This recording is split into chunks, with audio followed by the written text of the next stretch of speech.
déjà là, c'était une première erreur que j'ai eue en 2021. Parce qu'en 2021, j'avais à peu près 250 000 euros cash dans mon compte, après avoir dépensé 50 000 euros en m'amusant un peu. Et je commençais à souffler.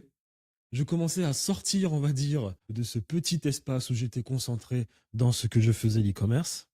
Et je commençais à regarder le monde autour de moi sans m'en rendre compte, en constatant qu'en réalité, il y avait bien meilleur que l'e-commerce. Bien meilleur. Mais je n'avais pas encore à ce moment-là, je m'étais pas encore rendu compte à ce moment-là que lancer une chaîne YouTube en 2019, j'aurais dû faire. Ce sentiment-là, je l'ai eu l'année dernière. L'année dernière, pour vous dire. Je n'ai pas écouté mon ex. Mon ex. Et donc en 2021, j'ai cet argent, je suis confiant, je suis à l'aise. Je commence à parler aux gens, je recommence à me sociabiliser, je ressors avec mon ex. Je rencontre des personnes qui, elles aussi, ont réussi dans l'entrepreneuriat, en ligne, sur Internet. Et elles m'expliquaient des business dans lesquels elles ont réussi bien plus facilement que moi. Moi, je devais travailler 12-13 heures par jour, ne sachant pas vraiment ce qu'allait être mon futur dans cette activité qui était l'e-commerce. J'étais vraiment subjugué, c'est-à-dire que je me disais, punaise, ces personnes ont réussi de telle manière, de telle manière. En plus, il y avait le Covid. Donc, durant le Covid, il y a eu beaucoup d'opportunités entrepreneuriales.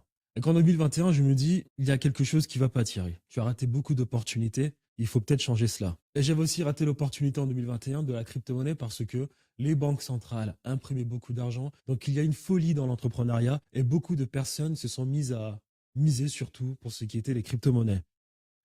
Et là aussi, quand moi, je commençais à en avoir marre de l'e-commerce, c'est là que je me rendais compte qu'il y avait peut-être une opportunité crypto-monnaie. Mais je m'étais lancé trop tard. Et donc, du coup, j'ai perdu 40 000 euros en investissant un peu tard sur le Bitcoin. Ça m'avait un peu énervé.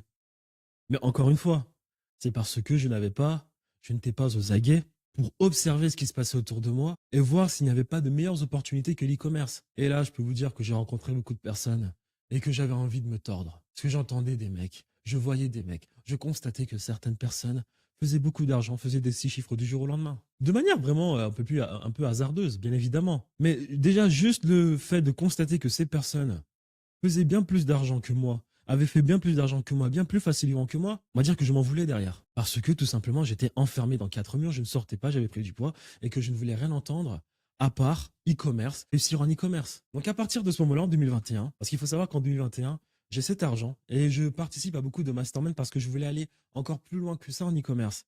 Et c'est dans ces masterminds que je rencontre toutes ces personnes. J'ai rencontré des personnes qui avaient réussi dans d'autres business. Et c'est là que je me dis que Thierry, il y a quelque chose qui va pas. Il va peut-être falloir que tu fasses un pas en arrière et que tu redéveloppes tes compétences sociales, toujours être aux aguets. Et c'est ce qui s'est passé.